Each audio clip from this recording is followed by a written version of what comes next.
Down to business.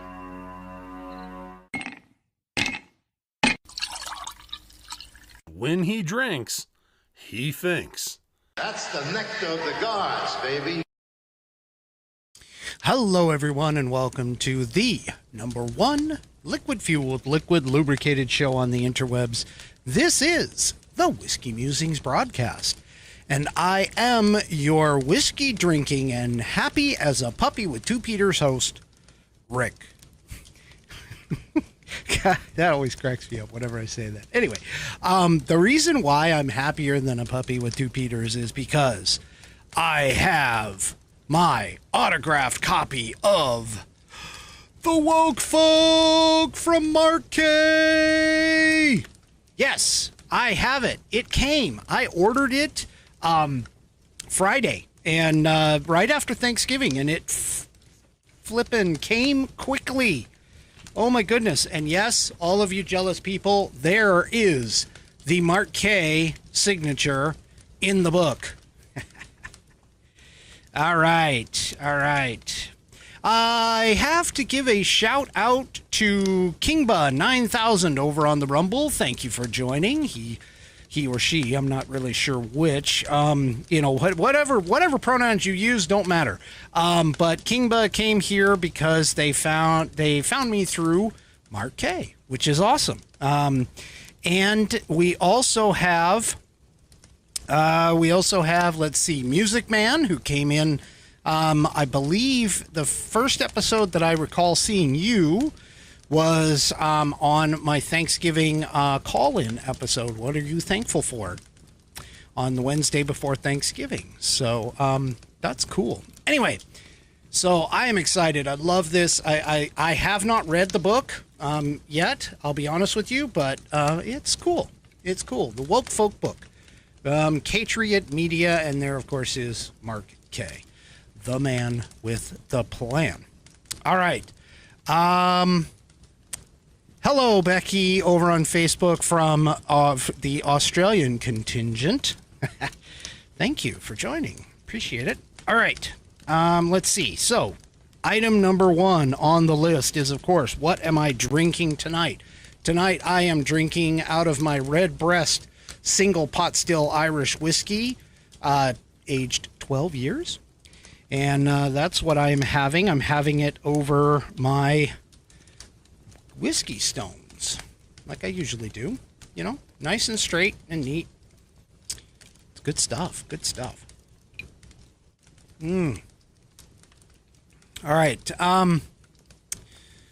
Cindy over on Facebook is saying that she can't get over onto Rumble for some reason. She can't watch this or the Mark K show. I'm sorry. I don't know what to tell you there. We're here. There's plenty of Rumblers running around out here. All right. So tonight, let me go ahead and let me just kick this off. Let's just get this kicked off because I just want to tell you. All right. Full disclosure here. I am a partner in tonight's sponsor, which is the True Grit Roots Network. True Grit Roots Network champions independent artists while paying respect to the pioneers who shaped modern roots music, featuring outlaw country, blues, and rock with a unique twist of urban that is carefully selected and purposely put together. We are the radio highway that connects the back roads, highways and city streets to your favorite dance hall, roadhouse, and juke joint. TGRN provides original, exclusive programming and interviews that are produced and hosted by our own team of DJs, hosts, and personalities. Find us on the web at tgrn.net to download our app in the App Store and from Google Play. Alternatively, you can find us in the Live 365 catalog of internet digital radio stations and through the Live 365 app as well. You can also play our station on your Amazon Alexa by saying, "Play True Grit Roots Network from Live 365." Be sure to use the word "from" in the command. Play True Grit Roots Network from Live 365. And by the way, Live 365 just put out that they have a Roku app as well. They have a Roku app as well, so you can now listen to it through your Roku. You can listen to all the Live 365 stations, but of course, we'd prefer that you choose True Grit Roots Network. Breaking boundaries for authentic roots radio, True Grit Roots Network, tgrn.net, Austin, Texas. And of course, as I said, I am a part owner in that company, a partner, part owner, however you want to put it. So that is where I'd like you to go. I mean, I like the country music. We have a couple country music programs like the Dirty Boots Radio, which is Oogie and Burr host that, and then we also have my show, which comes on very late at night. But I just do I don't actually do a live broadcast anymore. I just put in the music at this point, just because of the fact that it became a little much for me. But I still have the space, so I put in a bunch of old time country music as well as some new country music too. And you can check both of those out at TGRN. We also have a bunch of other live broadcasts and everything else. Check us out on tgrn.net. You can look at all of our shows and that kind of stuff. All right. Thank you very much for that. All right. So I mentioned this a couple of episodes ago. And mainly what it is, and I can't forget, I do have a pet of the week for this week, but after this week, I won't have another pet of the week. I have nothing in the queue, so I'll get to that in just a minute, but it's a cute little kitten from one of our Rumblers. They submitted it to me, but okay. So I mentioned this a couple of episodes ago, mainly just because of the fact that, you know, the process in a trial is actually sometimes better and more fruitful than the actual end result. Now, the reason why I say this is because of the fact that that we have several trials that are going on right now, not only at the Supreme Court level, but we also have several that are going on at the federal court level that are really, really, really important. And this is basically one of those things that I think we're going to find out more throughout the process than any kind of satisfaction that we might get at the end of the trial. Because let's be honest, you know, the courts are not necessarily going our way in terms of, and honestly, I mean, I want all courts to be impartial. We know that's not true. But you know, the idea is the courts are supposed to be impartial. However, we've seen partisanship on a lot of court cases. We've especially seen it in the DC court system with the January 6th people, which, by the way, a couple people got convicted, I guess, of sedition, conspiracy and sedition from the Oath Keepers, which yeah. Anyway, I don't want that's not the topic of this show.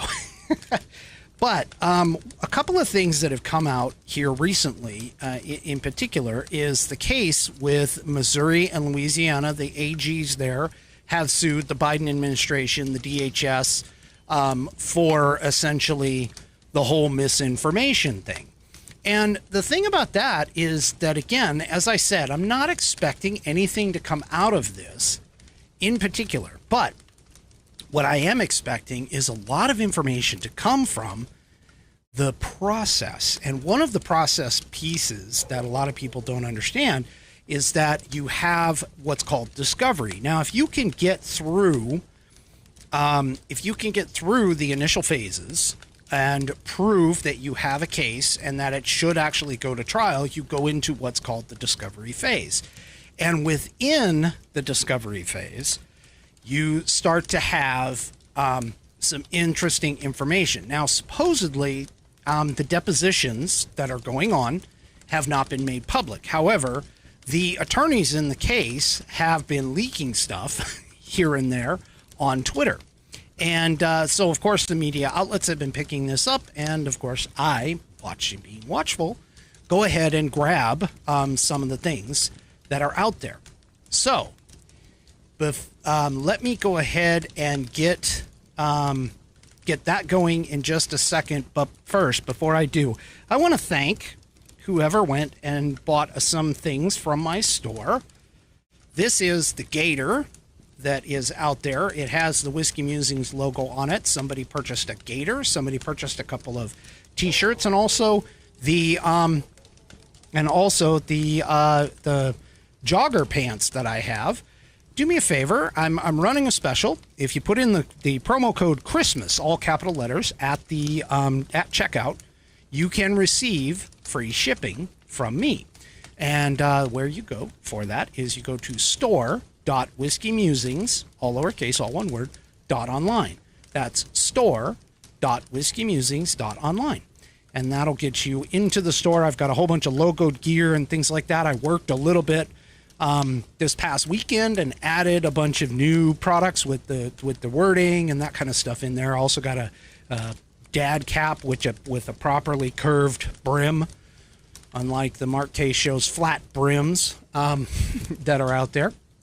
So anyway, do me a favor, go and check that out. You can also look in the show notes, in the show descriptions, and you can check all that out for that. Now, this first thing, let's just get reacquainted with the case at hand.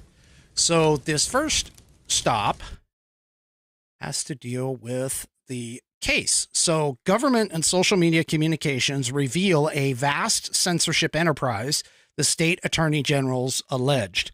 Now, they were talking about this. In particular, what they were talking about is that there was a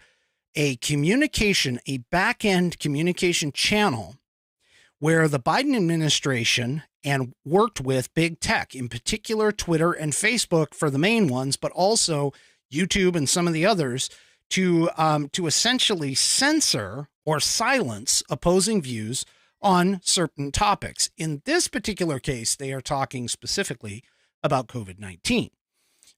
So that's what this particular case is all about. Now, this is being tried in the federal district court in Missouri. That's where it was brought.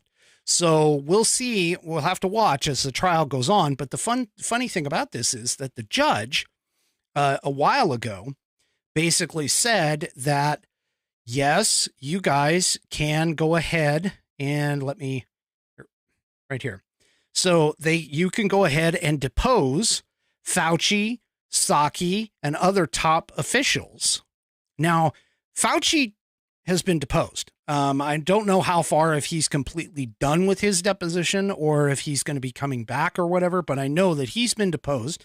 So there's a lot of information from him in tonight's episode. But Psaki has been trying to fight it a little bit. And so unfortunately, she has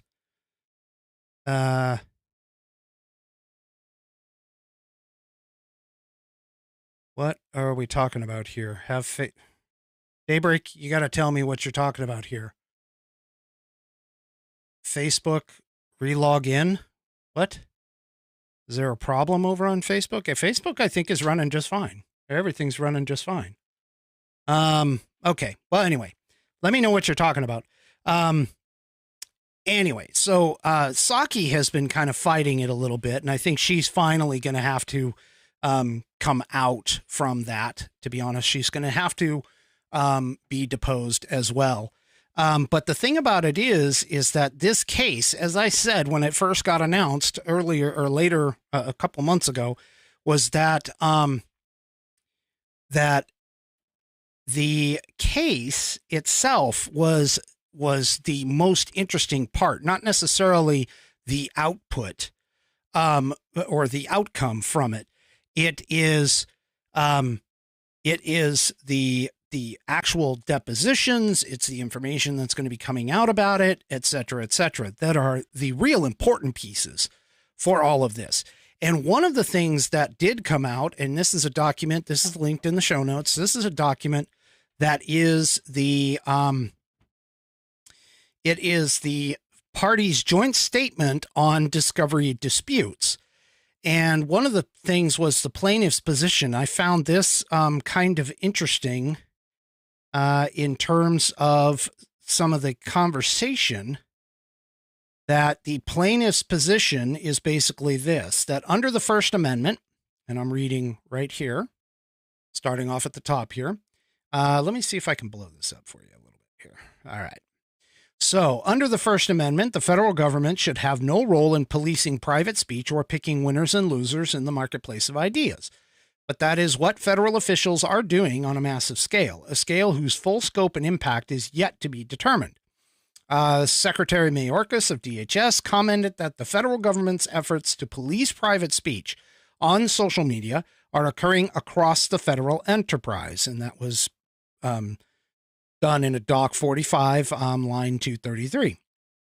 It turns out that this statement is true on a scale beyond what the plaintiffs could have ever anticipated. The limited discovery produced so far provides a tantalizing snapshot into a massive, sprawling federal censorship enterprise, quote unquote, which includes dozens of federal officials across at least 11 federal agencies and components identified so far, who communicate with social media platforms about misinformation, disinformation, and the suppression of private speech on social media, all with the intent and effect of pressuring social media platforms to censor and suppress private speech that federal officials disfavor.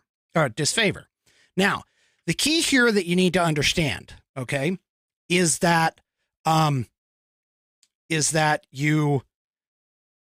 government itself, according to the Constitution, cannot censor speech, cannot stop the dissemination of information from individuals.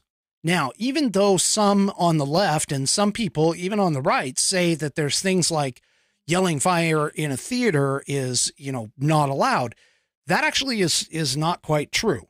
The statement about that was on a Supreme Court case and was actually overturned.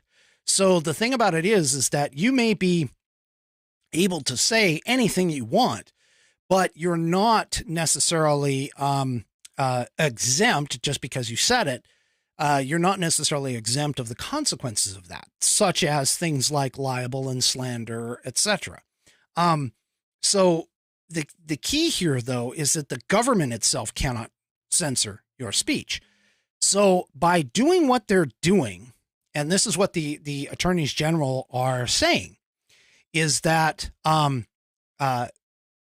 that essentially the government is attempting to make an end run around the Constitution by utilizing private entities to do what the government cannot de facto do, which is censor speech. Now, this is very, very, very important, especially in the case of things like the COVID-19 stuff, as well as things like the whole Hunter Biden laptop story, which I'll kind of get to here later. But this right now is more focused on COVID-19 in particular. And so this case, as we watch it move through the court system, because again, it has to go through the federal district court, and then it'll go to, most likely go to an appellate court, and then may eventually end up at the Supreme Court, should the Supreme Court decide to go ahead and take it up. Which I think if it actually goes that far, you will probably see the Supreme Court take it up. But realistically, at least for right now, we'll have to see it work through the federal court system. Okay. Now, the fun thing about this entire situation, like I said, is not necessarily the outcome, although I would love to see the outcome basically be that, Twitter and Facebook and the rest all get slapped, and eventually Section 230 get revamped such that these people can actually be back to what they should have been, which is essentially platforms and not publishers, because in Section 230, there is a specific difference between the two, meaning that a publisher can get in trouble for what somebody puts on their setup, like what you see with, say, CNN and some of the rest. But also the fact that the platforms, they have to basically remain as a neutral party. Okay. So they can't, I mean, outside of things that are obviously criminal behavior, such as, direct threats against an individual or, child pornography or even just regular pornography, that kind of stuff they can go after.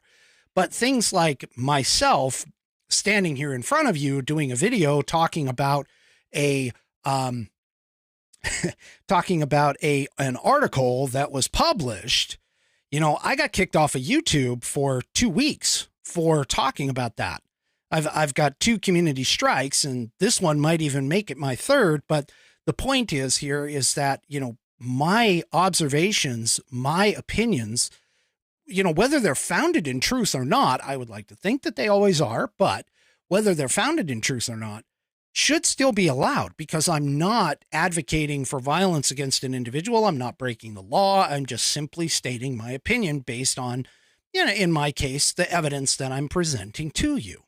And so this is where this case is really, really, really going to come into play. So let me go back here. So now the key on all of this, of course, is the fact that the federal government, again, tried to do an end run. And the funny thing is that they actually admitted it. I mean, Psaki admitted it from the press secretary's podium in a couple of different press junkets. And then, the DHS created that whole disinformation board with Mary Poppins, or Scary Poppins, as they say, that kind of thing. So this is really, really, really going to be interesting to dig in. Now, let me just see if there's anything else here that's right off the bat. I mean, I just saw that and I wanted to be able to read that to you. But it looks like it's pretty widespread. You can grab the brief. I've got the link and you can download it yourself. I mean, it's publicly available information. And so you can go and take a look at that if you are of interest to kind of read through this and read through it and get through the entire thing. I've got several little articles about that. But one of the things that has happened, of course, is, so Buddy is saying, who is the plaintiff? Did that not pop up? Oh, that's interesting. I don't know why that's not popping up for me anymore. There we go. I must have inadvertently turned that off for some reason. Okay, so who is the plaintiff, Buddy asks? Well, the plaintiff is Missouri. It's actually it's Missouri and Louisiana versus Biden et al. So it's like Missouri et al. Versus Biden et al., which includes a bunch of different things. So Jay is over on Facebook. Hello, Jay. Thanks for joining. All right. So next thing is that Twitter has been, and Elon Musk's takeover of Twitter has scared the living crap out of all of the liberals, and especially, it sounds like, at least according to Dan Bongino, so this is third-hand information, but according to Dan Bongino, especially dealing with the Hunter Biden laptop situation, Musk's takeover of Twitter has got them all running scared. Well, here's something that happened, let's see, yesterday, Elon pointed out that Twitter will no longer be enforcing its COVID-19 misleading information policy. Now, according to this article in the Epoch Times, that policy had resulted in nearly 100,000 pieces of content being cut from the platform and more than 11,000 account suspensions. Okay. Now, Elon Musk said or put out a report at the end of October that effective November 23rd, Twitter is no longer enforcing the COVID-19 misleading information policy. Okay. So he is basically saying now that, hey, you know what? We're not going to bother with this because of the fact that, and you must remember that whenever you're talking about trying to censor somebody's speech, if you're doing it, if you put somebody in charge of censoring speech, then what you're going to end up with is who decides? And that's the question that needs to be asked, is who decides what is misinformation and what is not misinformation? Because especially in cases like this, where we've never seen, I mean, we never saw this virus before. We never, ever saw this virus before. And so because of that, we should have been pulling out all the stops to try and go after these, any and all types of treatments, things of that nature that, we should have been throwing everything in the kitchen sink at this thing to try and save lives. Instead, what ended up happening, as you all know, because we lived through it, we ended up with a very narrow narrative that was discussed about what to do about this virus. And there were some potentially promising medical treatments that were already in use for many, many years. One of them having won the Pulitzer Prize for medicine back in, I think it was 2015, that all of this is, again, all of that information was suppressed and pushed down and just gotten rid of.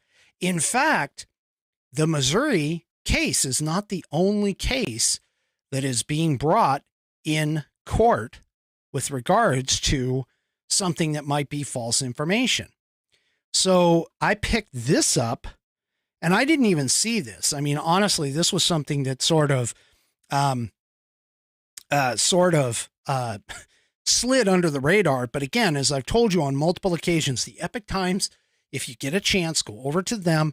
They have a epic series of pieces, literally, pun intended, an epic series of pieces about COVID-19, where it came from, all of the medical information that's being swept under the rug on the rest of the mainstream media.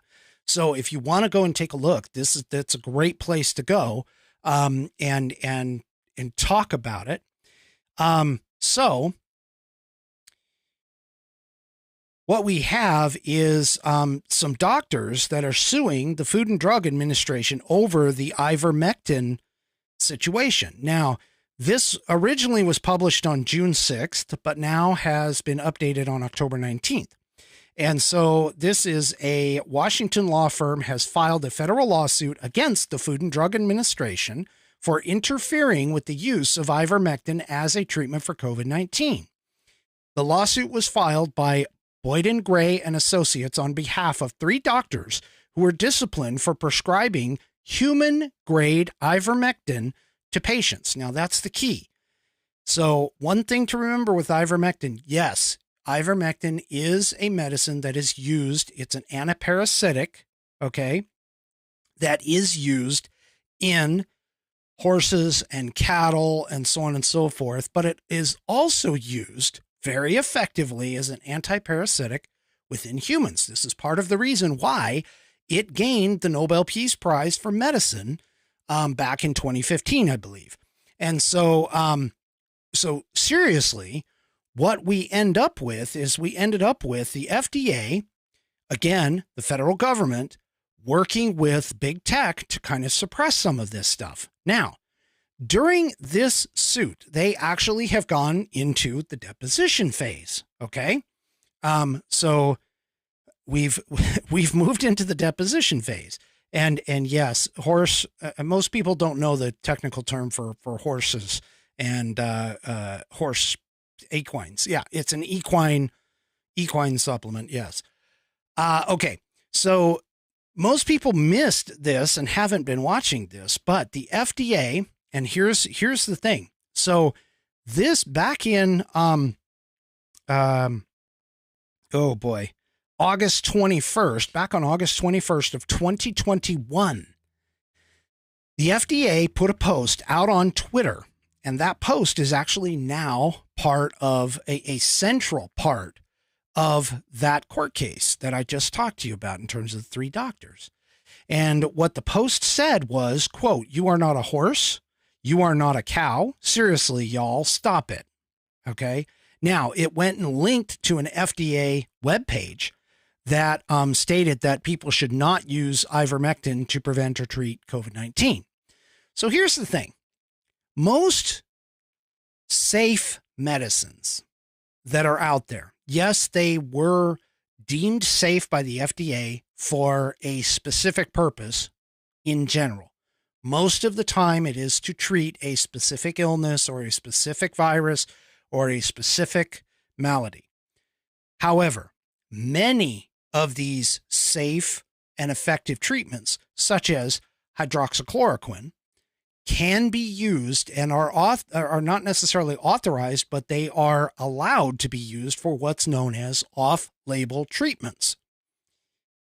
Now, HCQ and ivermectin both have been used off-label for several years because they've been around all of this time, okay? Because they've been around for many, many years. They've been used across the entire world to treat several different things. And so oftentimes they are used off-label, okay?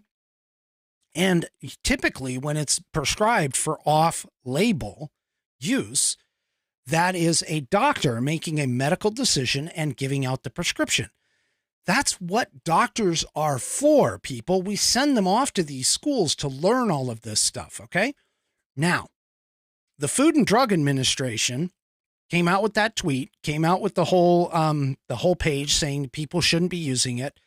And then you also have things there were some reports that were coming out that the FDA was actually telling several doctors associations that they should punish doctors for prescribing it, HCQ and ivermectin, so on and so forth. There were reports that were coming out all over the place that these doctors were being discriminated against and were being attacked for basically doing what they could.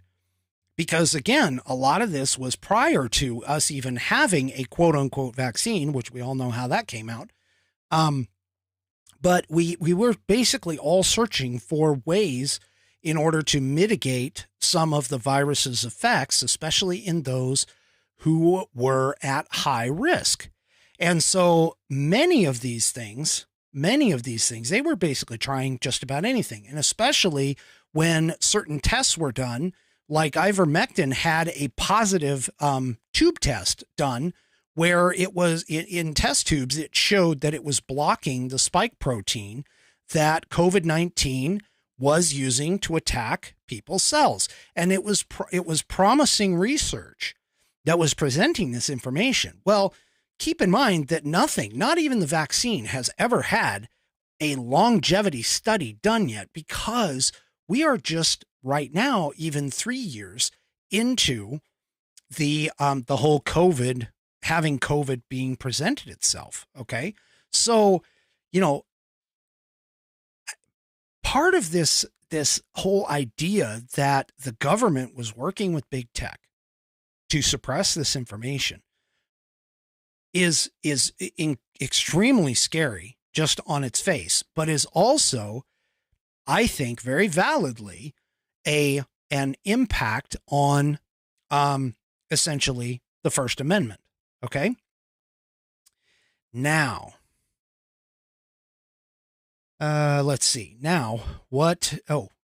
So that particular tweet is actually central to the doctor's lawsuit against the Food and Drug Administration. But the FDA is now actually saying, based on this article, also in the Epoch Times, because again, the Epoch Times is going after, after this thing and reporting as much truth as they can. Okay. The FDA says that when they were telling people not to take ivermectin for COVID-19, that it was a recommendation, that it was not like is more of a guideline than a rule. And so this came out in the deposition, and this was updated today. It first came out on November 19th, but this was updated today. And basically, the government lawyers for the FDA argued during a recent hearing, listen to this quote, "The cited statements were not directives. They were not mandatory. They were recommendations. They said what parties should do. They said, for example, why you should not take ivermectin to treat COVID-19. They did not say you may not do it. You must not do it. They did not say it's prohibited or it's unlawful. They also did not say that doctors may not prescribe ivermectin." Isaac Belfer, one of the lawyers, said during a November 1 hearing in a federal court in Texas. "They use informal language," he said. "That is true. It's conversational, but not mandatory." Now, again, they created a web page in 2021 that basically said that you should not use ivermectin. Now, seriously, I mean, if the FDA comes out and says that, this is not good for you, do you honestly believe that people are not going to read that and think that this is not something that should be happening? Honestly, I mean, anyway, so those actions that the suit claims, those actions interfered with the doctor's practice of medicine, violating laws, including the Federal Food, Drug, and Cosmetic Act, the lawsuit alleges. It asked the court to rule the actions unlawful and to bar the FDA from directing or opining as to whether ivermectin should be used to treat COVID-19.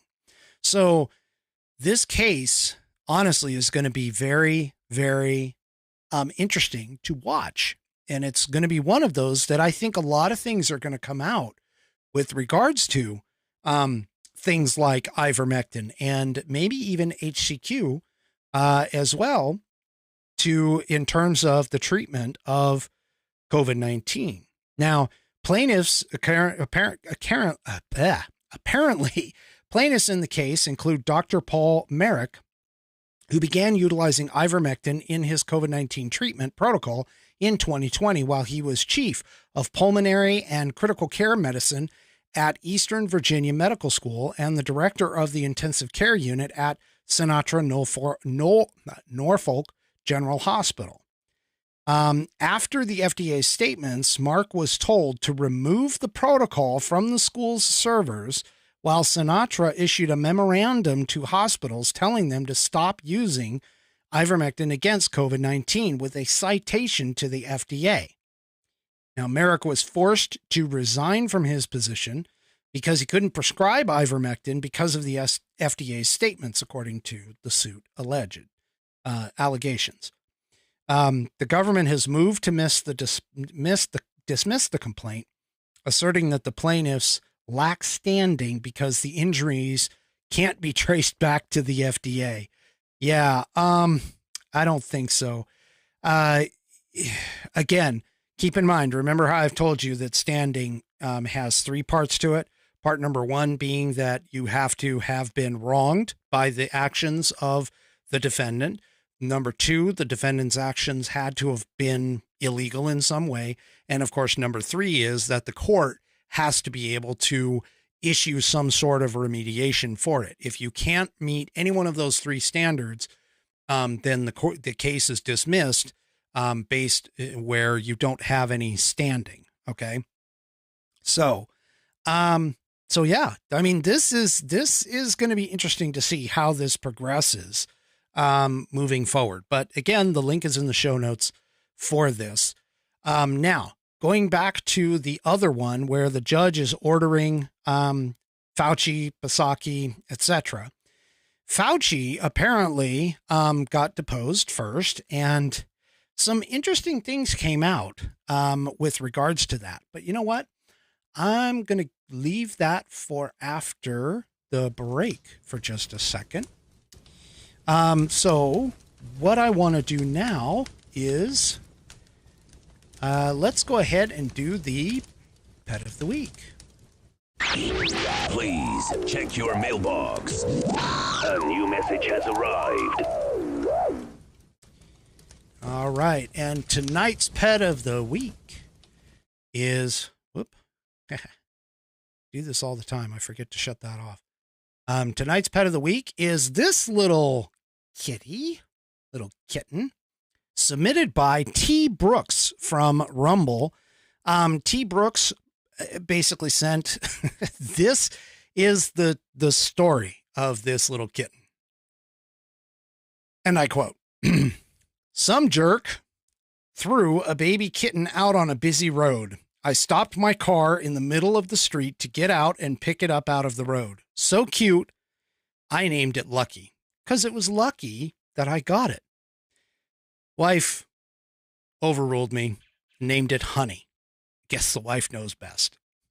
And that's from T. Brooks 123 on Rumble. So this is Honey, a very lucky kitten that we had T. Brooks to be able to stop and pick Honey up and bring Honey home and bring home to a good home.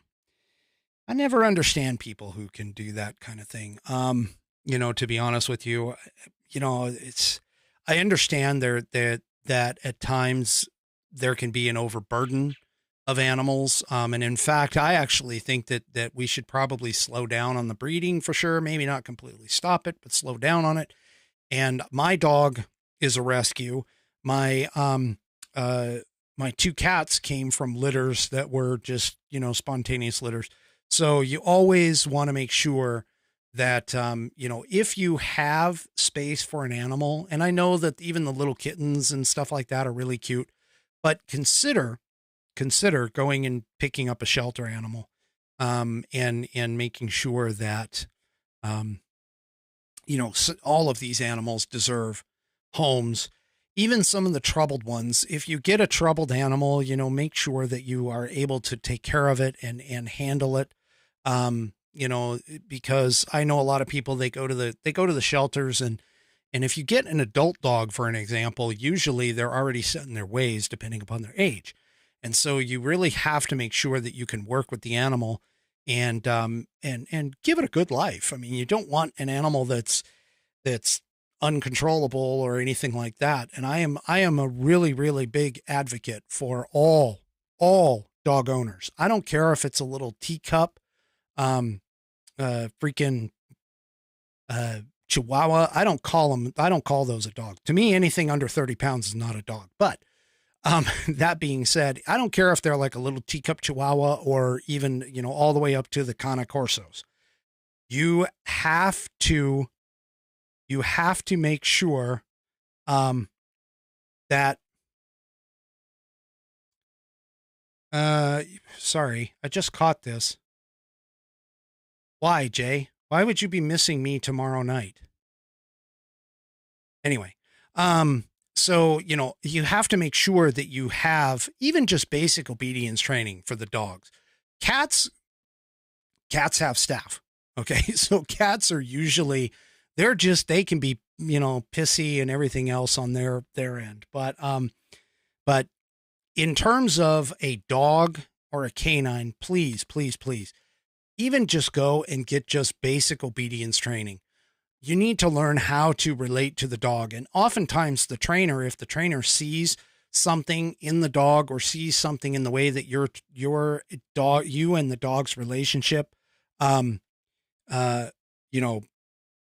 for the, between the two, you've just got to make sure that you give that animal the best care that you possibly can. That's our purpose here. I mean, a lot of people don't understand that, but that is actually our purpose, is to be caretakers of both the earth and all of the animals. That was our biblical purpose, from the beginning, is to do that. And so I really think that it is a miss in the part of an owner to not take their dog through basic obedience training. You don't have to go any farther than that. You don't really have to go to like advanced, but you have to at least learn and understand basic obedience, because it is irresponsible as a dog owner to have even the little Chihuahuas.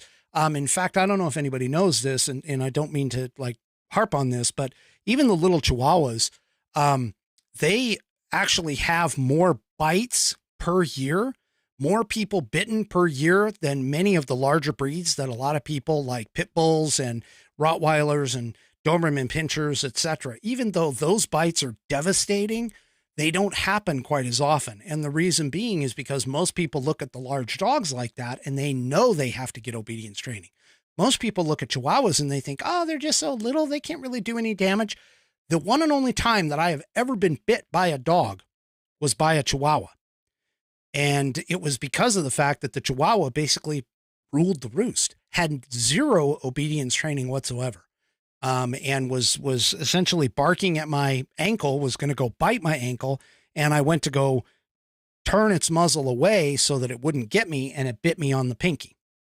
So that's the one and only time I've ever been bit by a canine at all. All right. Enough said. I'll step off my soapbox for that. Okay. And Jay Qualified, he's talking about missing me tomorrow night for the poker game. Speaking of that, tomorrow night is the Texas Ho Ho Hold'em tournament for Mark Kay's charity, the Kay's Kids partnership with Dreams Come True. And I mean, in the spirit of giving, we have to make sure that we help this charity out. This is one of the few charities that I've ever heard of that puts 90 cents for every dollar directly to the kids. They only take 10% off the top for overhead expenses. That is really, really low, really low. So if you get the opportunity, goes to kayskids.com, kayskids.com. That's K-A-Y-E-S, kids with an S.com. And slide down, you'll end up on the Texas Hold'em page, but slide all the way down toward the bottom and there'll be a little donate section. If you can donate $5, $10, $15, every little bit helps. These are great kids. And tomorrow on Mark Kay's show, he will have, starting off the 12 Days of Christmas, and you'll see the way these kids are. Every single one that I've seen so far has been so thankful and so appreciative. They love the attention. They love the gifts that they get. And they really don't ask for a lot, even though they've been through a lot in their medical scenarios, all the things they have to deal with. So anyway, okay. All right, where was I? Oh, yes. Fauci. Okay. So during the deposition, Fauci apparently was asked about things like masks and the whole idea of where the cloth mask and the surgical mask came from. Now, keep in mind that the surgical masks that surgeons wear, because I have heard so many people be like, well, why do surgeons wear them if they don't work? Pretty much the reason why a surgeon wears it is because they don't want your spittle, the liquid that comes out of your mouth, your saliva that has a lot of bacteria in it, getting into a wound. There is not one single study, nowhere, that says that the surgical masks, the type that everybody had, not the KN95s, not the K95s, but the surgical masks that were out there and the cloth masks that everybody wore, prevent a respiratory virus. There's not a single study that shows this. But Fauci and the rest of his cohorts, they were all standing up there, wear your mask, double your mask, triple your mask, quadruple your mask, after he had already been through and said the real deal. In the very beginning, he would say stuff like, oh, masks, nah, they don't work. And then the next one is had to deal with, well, the masks work and you should wear them. And then, it just flip-flopped back and forth, back and forth. And finally, he got to a point where he was like, well, 2 masks are better than 1. 3 masks are better than 2. And, again, because they weren't specifically fitted to your face and specifically blocking the air getting in and out and had a filter rebreather on it, it wasn't doing anything. And several people had like videos out. They had people with smoking, and they would, suck in the smoke and then they would blow and it would, go out everywhere and all of this stuff. So, that's unfortunately, that was a really big problem. And so Fauci was asked about that on the deposition or during the deposition. And this is basically what he came up with. He said that he could not name any studies that show definitively that masks work against COVID-19. Okay. They had all of our kids wearing masks in school. Now, I don't know, okay. I have done work in hospitals. I have gone through infection control training. I'm not claiming to be an expert, but I can tell you that the minute that your hands touch a surface, so let's say I grab this glass of whiskey and I take a drink and I set the glass down, infection control procedures state that before I touch anything else with this hand, I now need to sterilize it. You cannot go through and touch a surface and then touch another surface. And unfortunately, I don't know about you, but if you watch all of the people that are out there with these masks, they were constantly futzing with them and moving them around, and they would be touching a surface and then touching the mask and touching another surface and so on and so forth. That was not infection control. So realistically, even if it did prevent something, it was not in a situation that was going to be followed by the public. Have you ever watched people in public? I mean, here's the thing. So, and hey, we have a hazmat professional over on Facebook. Tommy Young is got 30 years, and she saying that's the first that they had heard of that idiocy, which is true. You knew it was totally bogus, but I want to point out, I've traveled quite a lot in my past job. And I'm going to tell you, if you ever want to see something disgusting, just go into the public restroom at the airport. The guys would go in, they'd do their business, and many of them would just walk out without washing their hands. Okay. I'm sorry, but our bodies naturally build up bacteria in our sweat. It's just there. That's part of the reason why you have to scrub in terms of when you're doing food handling, at least here in the state of Washington, you have to scrub for at least 30 seconds. It's to break through that barrier of sweat and get into the bacteria and get rid of all of that and slough all of that stuff off. That's essentially what they're for. Now, let's not even talk about the fact that the kids were totally harmed by this, especially the ones that were first learning how to speak. Because when a child learns how to speak and they look at your facial expressions and your emotions as you're sitting there, and it's funny to watch a brand new parent. I did it. Hey, I did it. I'm guilty. But it's funny to watch a brand new parent. When they come in, they want to look excited. And so their facial expression gets really exaggerated. Or if they want to be sad, they get exaggerated. Mad, it's all exaggerated. It's because of the fact that they're trying to demonstrate and teach their child what that facial expression actually means in terms of tying the expression to the emotion. All of that got taken out with the masks. And especially when you're sitting there trying to take your 2-year-old and put the masks in on your 2-year-old. First of all, if you've ever tried to have a 2-year-old who is stubborn enough to not want to wear clothes, wear clothes, I promise you, you're not going to win. You are definitely not going to win with the mask either.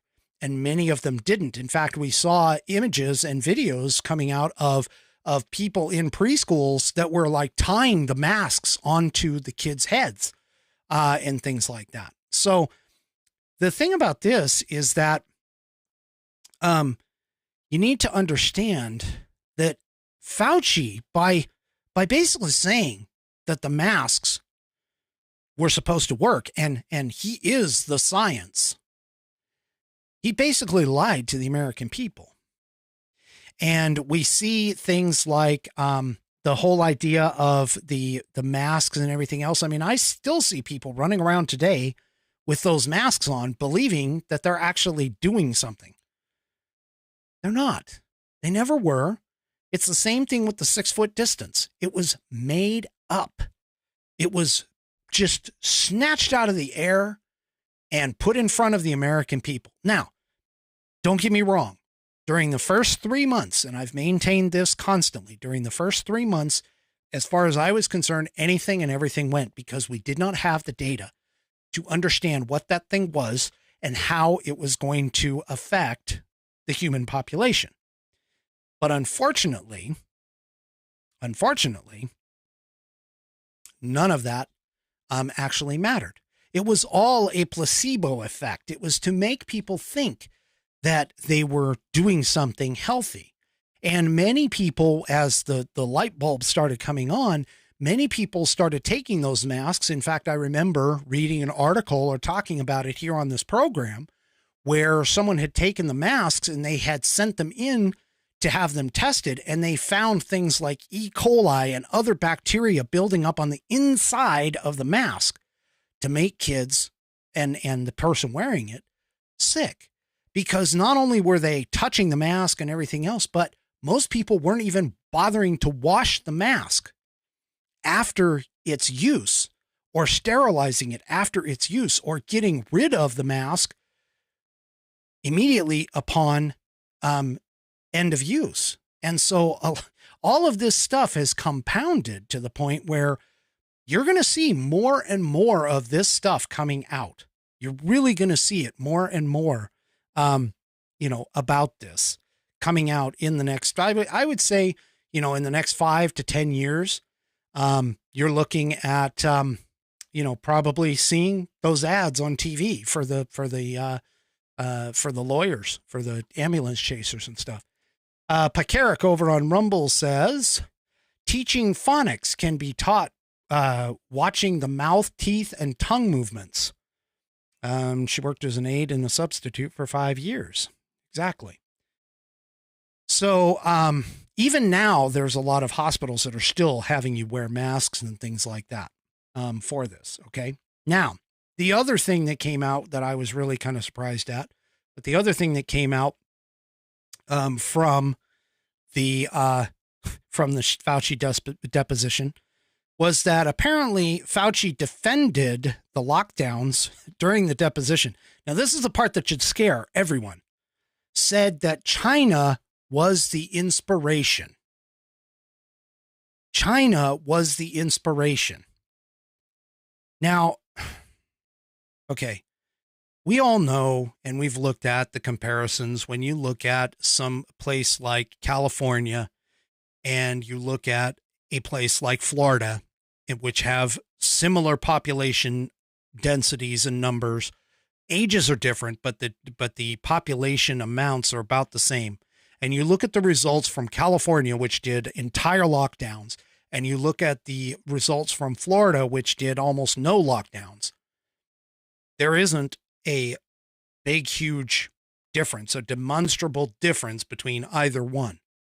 So that by itself just basically disproves the whole idea that lockdowns work. We also know what's going on over in China right now with their whole zero COVID policy, which, I mean, again, I don't even know how they're going to enforce that, because all it takes is for a foreigner to come in, or a traveler from another country to come in and have, COVID, and boom, it's already spreading all over once again. So the whole point about China is and the whole situation with China is just, it's sad. It's disgusting. And honestly, I hope the best for those people that are over there that are trying to fight against the lockdowns and everything else. But Fauci, of course, is saying basically that China was the inspiration for this. Now, none of the information, almost zero of the information coming out of China with regards to COVID-19 can be trusted. Sorry, it just can't. The CCP has had a history and a record of lying about things like this when it comes to numbers of people who died, how it started, where it came from, all of this other stuff. And so there is absolutely zero credence that anyone should be giving to China in particular. But Fauci wanted to defend it. Now, I don't know if anybody remembers, but Fauci also screwed up the whole AIDS epidemic thing. In fact, he was the one that was credited for saying that you can get AIDS from a toilet seat. So there you go. Why we ended up with him as the guy in charge of this infectious disease thing, I have absolutely no idea. All right. So now, there's some disturbing information that came out from just the news with regards to COVID-19. And that has to deal with the COVID vax. Now, this I have not been able to verify yet. However, we all know that data that is out there has demonstrated that the COVID vax has some ties to the myocarditis that we're seeing, especially in young people, which is part of the reason why several countries throughout the world have since rescinded their mandates about people getting the COVID vaccines because of the fear of myocarditis. Apparently, some new documents, data released under a court order shows that 1 in 3 among the earliest populations to get vaccinated are reported that they needed medical care, they were missing school or work, they had an inability to perform normal daily activities, et cetera, et cetera. And the CDC is still fighting to keep the vaccine safe free text field data a secret. In particular, they're talking about they had apparently 10 million plus users of the agency's vSafe active monitoring smartphone app that was active through July. 8.5 million of whom signed up between December 20th and December 2020 and April of 2021 before all adults were eligible for the vaccine. And nearly 8% said they required medical care after receiving the vaccines. Now, okay, to be fair, receiving medical care could range basically from, oh, my arm hurt to, oh my gosh, my arm is completely dead and I'm suffering a stroke or seizure or whatever, or even up to the point of death. But the funny thing, or the interesting thing, not funny as in haha, but funny as in interesting thing about this is that when you look at the number of people who have been dying from unrelated deaths or deaths where a cause is not listed, a lot of that has been going up, especially over the course of the last couple of years. I don't know about you, but I've also been seeing a lot of people who have been dying, not necessarily saying it's related to the COVID vax, but a lot more people are dying at younger ages than what it seems, and this is all anecdotal, than what it seems has been happening in the past. Now, does that mean that because you got a shot that you're going to die? No. Does that mean that you're going to have complications? No. It is a small percentage at this point of the millions and millions of people who have gotten the jab. It is a small percentage that are reporting these. The challenge here, though, is the fact that if you go back to when SARS, the very first SARS came out, they had a total of 32 deaths, and they immediately pulled the vaccine from the marketplace. That did not happen here. We have had several deaths, much more than the 32 that caused the SARS vaccine to get pulled. And yet they are still pushing the vaccine. They are still saying, Fauci even said in his his last presser to get the vaccine. You still have Biden running around saying, even like when the hurricane was coming down on Florida, it was the best way to prevent problems with the hurricane was to get vaxxed. And I mean, granted, the guy is, loonier than a, well, I don't even know what to say. He's lost. He's gone. But the point is that you're going to start seeing more and more of this stuff come out. And for people like my mother, she got the vax. I'm telling you, and other people who were required to get the vax because of their job, all the more power to you. No reason. Even Dan Bongino went and got the vax because he was scared. He was in a high risk group. Even though now he has backed off of that and has been saying that he kind of regrets it. He wishes he would have waited. But to be honest with you, if you have the vax, that was a decision that you made in the heat of the moment. But at the same time, at least now, don't look down on anybody else who didn't get the vax. Don't be negative toward those people, because just because they made a different decision than you did doesn't mean that they are any better or any worse than you. Same thing goes for those of us who did not get the vax. Don't look down on somebody who got the vax. Be there to support them, because to be honest with you, we all got sucked in to essentially what I believe was a extreme medical experiment. They never should have released this thing. I mean, it up until this, it took an average of 10 years for vaccines to actually get proven through clinical trials, long-term studies, etc. This thing was developed in 3 months and distributed widely. So, I mean, honestly, I just think that this is just a bit of a problem. And as Buddy points out, that just recently, the majority of COVID deaths here recently have surpassed, in terms of vaccinated versus unvaccinated, the vaccinated folks have surpassed the number of deaths of unvaccinated people. So we're still going to have to deal with this. This is coming along, and it's going to be a developing story for the next, who knows, many, many years. All right. So now I was mentioning earlier that Twitter was making the libs and especially the White House really, really scared. And I'm sorry, but the fire is awfully loud. I apologize for that. But Elon Musk's takeover of Twitter has really, really got the left scared, has got the White House scared. And the reason being is because now Elon has, presumably, all of the data from all the times that Twitter did their whole suppressing regime. So what really scares them, though, is the fact that Elon comes out and says stuff like this. That Elon is about to publish files of Twitter's free speech suppression.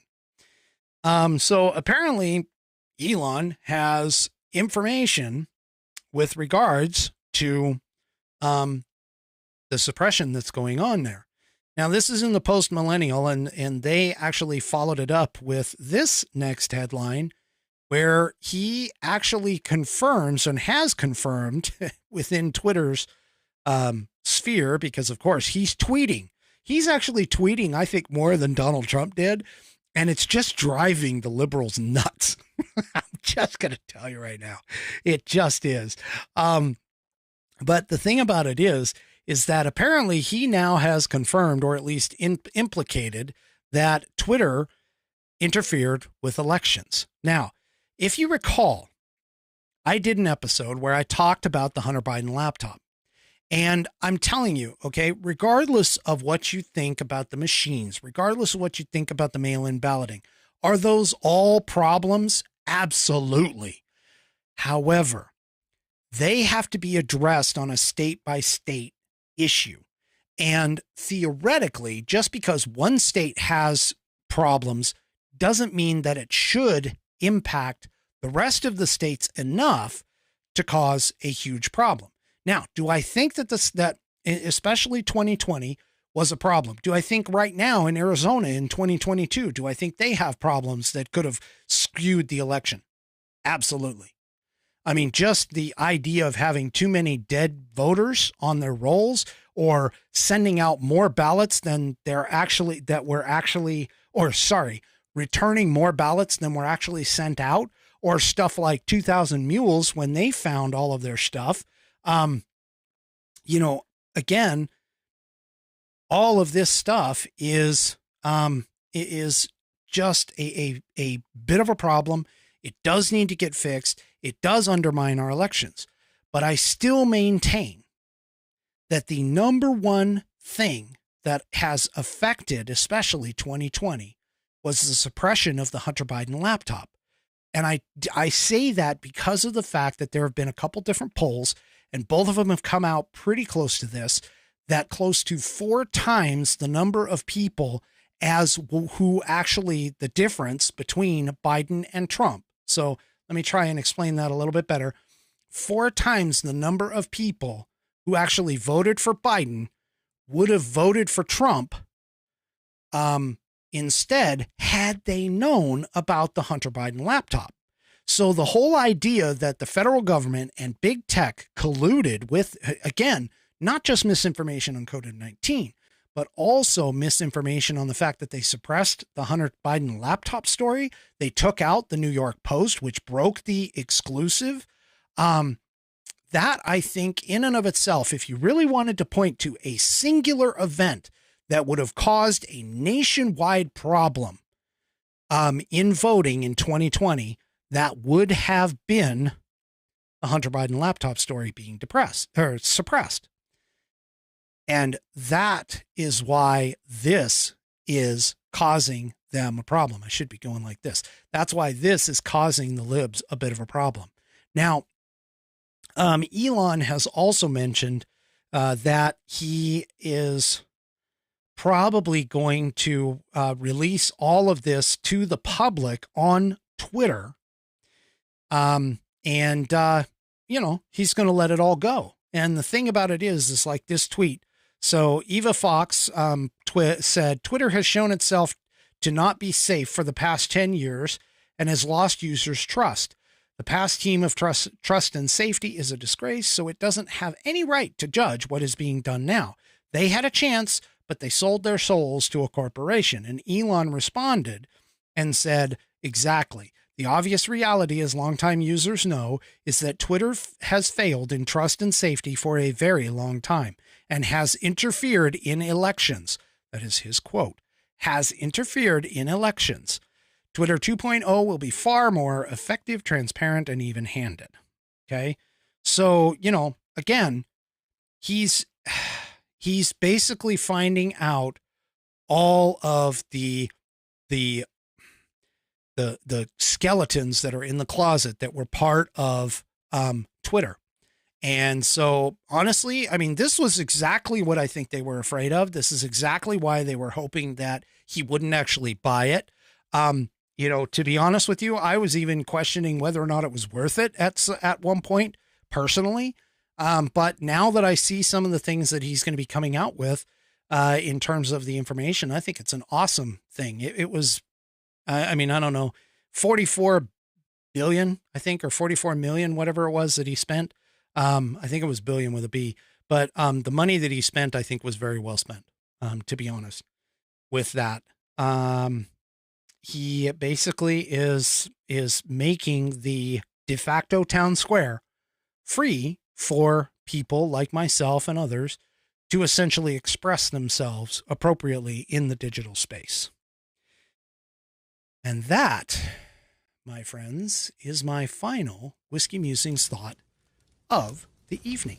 Do me a favor. If you like what I'm doing with this program, if you like the content that I'm providing, head on over to Rumble, sign up, and subscribe. I am sitting, I believe, the last I checked, I was sitting at 438 subscribers.